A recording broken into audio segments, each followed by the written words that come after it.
like I said, love your work. I love the Genesis of Gender was just so Oh, good. Like it was yeah. on my top list of all books from I think it was actually 2024 that I had it on the Oh, list. cool. But yeah, so anyway, huge fan. And then I saw your memoir. I don't know where I ran into, but I was like, oh my gosh, I didn't know she had a memoir. I have to buy this. So I just read and finished that. So just a big fan. And so when I was starting to work on this article, I was like, it Uh-huh. would be great to get your insight on it. And sort of I got kind of pulled into this conversation through Substack. I feel like my entire Substack has turned into Catholic feminist world, which I don't hate. I actually Right. really love it, and Hmm. I'm really just drawn to all the conversations. And then sort of through that, I was like, there's a lot going on here in terms of Yeah. I feel like people are converting, and I know some of that's anecdotal, but I'm also seeing it some of the numbers, and so I would just love to get your just to start off like your take on like are you seeing that happen? Like is that a trend that like is coming across your pathway as a real thing? Well, before I came to Notre Dame, I was at George Fox University, which is an evangelical school, and I taught in the honors program. And we had like a kind of steady, a small but steady stream of like Catholic converts from various forms of evangelicalism there, both men and women, but there were certainly probably majority female. Um, some went to Orthodoxy as well, but I would say more went to Catholicism than Orthodoxy. So I saw it. I saw it happening there. Now I'm at Notre Dame, which has like a record number of students that are in what's called OCIA now, which is like the kind of initiation into the church. Now I don't have any numbers on how many of those are Protestant, how many of those are um, but certainly, I think because I'm a convert, I just know so many converts like in my circle. I just do. And that's just my parish, right? Like, um, but then of course, like they'll often, talk to me and say like, "Oh, I'm a convert too," or whatever. But so I don't want to like extrapolate totally from my own experience, but like I know a lot of Catholic converts. Um, and a lot of them are women. Yeah. Yeah. From the ones that you know, and obviously from your own experience, like what do you think it is about this time in our maybe in our country? I don't know. I have another question is as it relates to politics, but what do you think it is about Catholicism that is sort of pulling people out of evangelicalism over to the other side, so to speak? I think there's a desire for, it's so funny. I was just working on this morning on a section of a book I'm writing. I was drawing on Charles Taylor. I don't know if you're familiar with the secular age and, even just like the disenchantment thesis in general. I think there's something to that. I think that there are, so especially in the honors program, it was a great books program. And so what often happened was the students would become interested in Catholicism when they really encountered the ancient church, the medieval church. Because like for me, a lot of them grew up with no kind of historical consciousness about Christianity. That was just sort of like the New Testament and their local church, right? And so there's this whole kind of multi-dimensional sort of world that they weren't familiar with in terms of the sacraments and saints and like fairly intellectually rich philosophy and theology, right? So encountering all that was I think really appealing to some students, the students who ended up converting. So I think they were very much drawn to, I think, a sacramental vision of the world, which is something that was kind of new to them. Um, a lot of them, um, I think a lot of them sort of realized how maybe dualistic the Christianity that kind of that they'd inherited is, and that it doesn't have a or maybe just has a negative view toward the body, especially. And I think that hits women differently than it does men, right? Because in many ways, what's unique about the female experience is more intensely bodily, right? So, of course, both men and women are fully human beings, we're fully embodied beings, but it's only our bodies that are actually designed to literally create and knit together other bodies, So there's this Right. kind of like um, And so if you have a very like negative lens toward embodiment, then there is a kind of like implicit devaluing of femaleness in a way, or there can be. And so um, I think a lot of these women are drawn toward that. I was just talking to a friend of mine who's a convert, and we were talking about how in some ways, like Catholic sexual morality, even though it's so countercultural, like what, no contraception, like that seems so anti-woman. But when you kind of look at it more deeply, it's actually Catholic sexual morality is more female normed. I think because it takes the reality of pregnancy seriously and is it it is responsive to that reality. Like that's the whole Right. purpose of Catholic sexual morality is to kind of like honor the reality of pregnancy and to respond to that aspect of our nature and to see it as something that is a good that should be protected rather than a threat to our flourishing.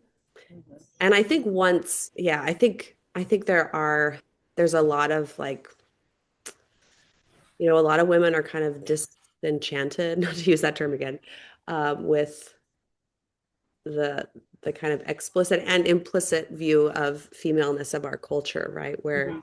what is unique about us is kind of seen is framed almost as something that's a threat to our flourishing rather than Right. um yeah, so I think it's counterintuitive because the feminist narrative, like kind of secular feminist narrative, which I came from, right? Like I came Mhm. from feminism into the church. So I came in thinking that the things that I thought were weird, like the church's teaching on sexual morality and on contraception, I thought those were the most anti-woman parts of the church. And then I've come to realize those are actually like some of the most pro-women parts of the church, right? So there's this paradox. Yeah. Yeah, so I think a lot of women, like once they really kind of enter into that way of seeing, they start to feel a sense of their own dignity. Like I remember once I actually read this, but I thought it really expressed my experience and what I hear from other women that like in the church, I feel seen as a woman. Like I Mhm. feel fully seen in my femaleness. Um, in ways again that I think that for people who are outside the church and who have like a totally different narrative about womanhood and they would be like totally baffled by that. But I really think that's a lot of what's going on, honestly. Um, and then also, it's interesting because, like, even for people that are not actually converting, the thought process behind honoring the female body is just, I feel like it's filtering into culture a little bit. Oh yeah. Um, and, the questioning of birth control just as a, what is this doing to our bodies? I mean, I look at it now, like having that been nothing I really ever thought about. I never really thought about it until a few years ago. And then I'm like, well, that's obviously not good for your body. I mean, like, Right. clearly, Yeah. this isn't going to be a good thing. But people are now questioning it, whether even people who are like non religious at all. Yeah. And so, how much do you think, I guess, I don't know if it's Catholicism itself is like contributing to that conversation, or is it like in tandem? And do you see them overlapping? That's a good question. Okay, so when I converted, it was in 2014. So I was kind of preparing for conversion in 2013. Um, I didn't see any skepticism about birth control on the horizon Mm. at all. And in fact, when I started writing about that, I remember literally thinking like, and now I sound like a crazy person, like as I was like writing an essay, like, and now I'm gonna put my little Catholic tinfoil hat on. But then like within the next few years, there really did begin to emerge this kind of counter narrative um, that, and I did research on this too. Like I remember actually in 2019, so in 2019, there was a special issue of the Scientific American on, I don't know, like female parts. I don't know how they called it. Yeah. Um, but they had a couple articles, and one was on the fact that fertility awareness-based methods were the only type of birth control that was actually increasing in popularity, and that Mm. most women on any method, they get sick of the method they're on within 3 years and they want to try Yeah. something different. So that again, totally secular perspective, but that was really kind of shocking to me. So um, just to see that begin to happen. And it is a conversation, and it's certainly much more a conversation in the Protestant world now Mhm. than it was when I converted. And so I don't know if it is necessarily a Catholic influence. I think some of it is, kind of just growing dissatisfaction and kind of awareness of the downsides, right? Yeah, From a more like almost granola kind of perspective, like just wanting to be definitely. more holistic, wanting to be more, in tune with nature, in tune with the body. Um, so you have that kind of element. But then I think once you start to have that perspective, you can't help but notice that like there's only one voice that's been consistent on this throughout the whole. Hmm. There was really only one voice that from the beginning was like, yeah, no, we're not going to do that. And it was, Yeah. the Catholic Church. And so um, I think for women who are also then kind of spiritually inclined, then it makes sense Yeah. to, And I yeah. think I don't know how much this aligns, but like just in terms of the reproduction industry, IVF and all of that, like I think people are getting to the point where they're kind of second guessing a lot of that right now because a Yeah. lot of the consequences that have come with it. And like speaking as an evangelical who, like, I read a couple years ago. Oh, I should remember the name. It was like a Theology of the Body Light Mhm. book. I can't Yeah. remember what it was called, but it was like I was like, I've never thought about things like this. Yes. And Yeah. I was like, I love this. And then I just read a book about natural law and written by a Protestant, but I just feel like, yeah, like there's a lot of us that are going, we just like never got taught these things. And now that I'm learning them, they make everything else make so Yeah. much more sense. Yeah. And I don't know, I feel like it's almost just like we're going through this like period of education and you're seeing the Protestant theology of the body kind of movement rising up. Are you seeing that at all? Like sort of Yeah. in intellectual circles? I am. And I'm really glad because I remember when I first converted again, I was in a Protestant context. And when I encountered theology of the body, I was very like, I have to tell everyone about this. Yeah. Um, because I immediately like you can like this is very like you Protestants, this is part of Protestants' legacy as or their history as well, their inheritance, I guess is maybe the best way of putting it. Like Mm-hmm. this, especially John Paul II's articulation is so deeply rooted in scripture. So yeah, I've been thrilled to see. And again, I'm trying to think in years, like when I first saw like Nancy Piercy's book, Love Thy Yeah. Body, I Yep. wrote a review of that because I was like, oh wow, this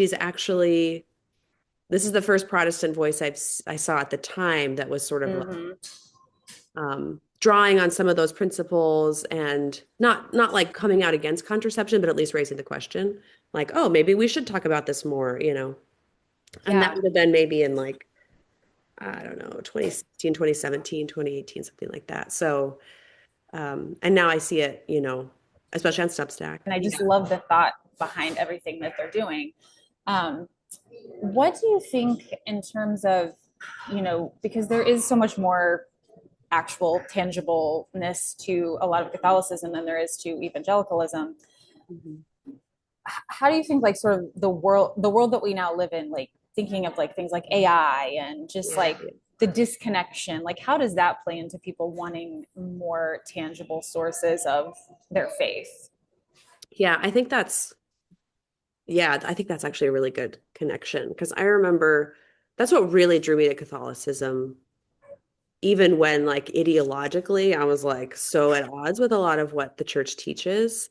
I was so drawn to the how incarnational Catholicism is.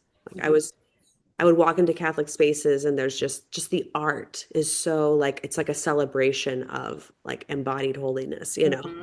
And then of course the worship, like you're moving your body, you're using gestures, and of course the Eucharist is like, at the center of our worship. So um I just had this like intuitive hunger for that.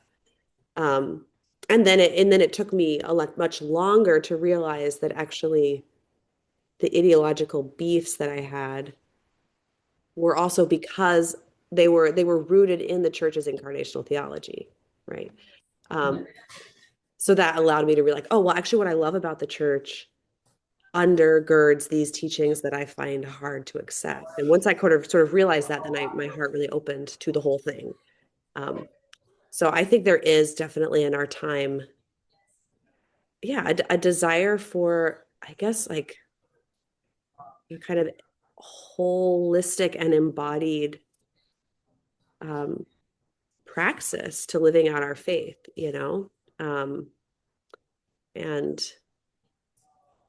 I think that I think that is really appealing to a lot of people, especially in our world that is so increasingly it's not really disembodied, but it is like, Kind of, a little yeah, bit. I mean, I don't know, it's like,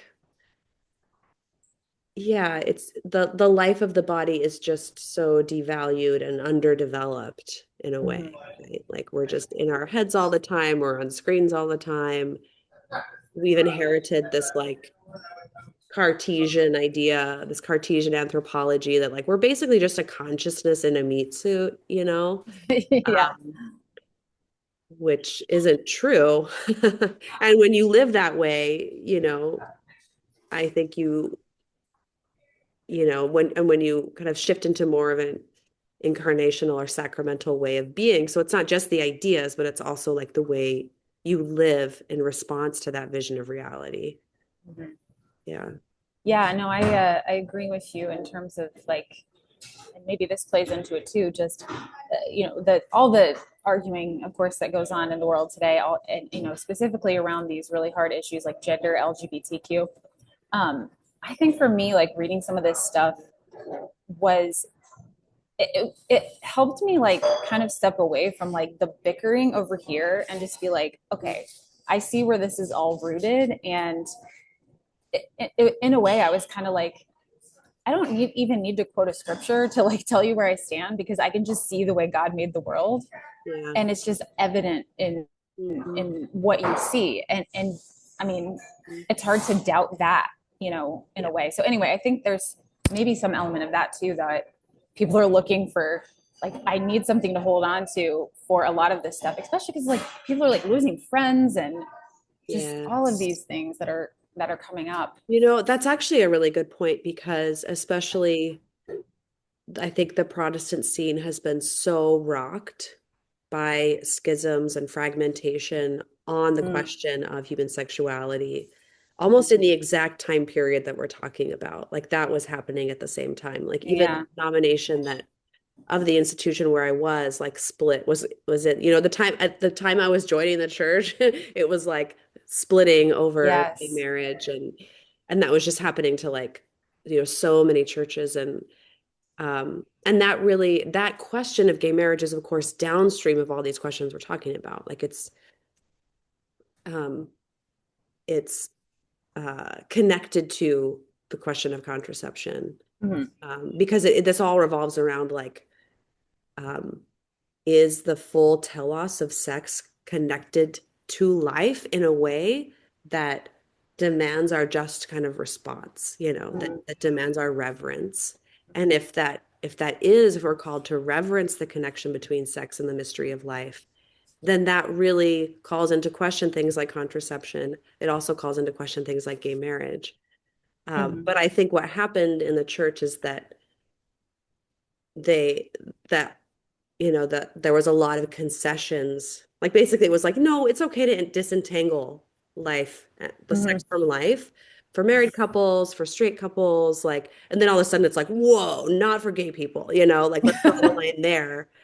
And so I think that's where the kind of the flashpoint became. But Yeah, that's fights true. about it already revealed that there had already been kind of there were basically it revealed that there were people who had already lost that vision of sexuality, and there were people who were trying to hold on to it and didn't know how. Or didn't even know what they were And trying didn't to even hold know on to. why. Like, Yeah. okay, like why do we, and so I think, yeah, in response to that kind of fracturing over like what does sex mean and what is it for? Right. Um, a lot of people turned toward, I think Catholic theology, natural law theology, or some of the more like, uh, Mhm. in order to be able to wrestle through that question. Right. And I'm so unfamiliar with the Catholic world, but Are there Catholic parishes that are progressive, like they're Catholic or like they're evangelical progressive types of church? I guess not evangelical, but just progressive churches. Yes, there are. But are they high in number or is it like kind of low? That's a good question. So, yeah, so pretty much all, all the sort of like divisions you can see in Protestantism, like they have their, and that their twin in Catholicism in a Yeah. way.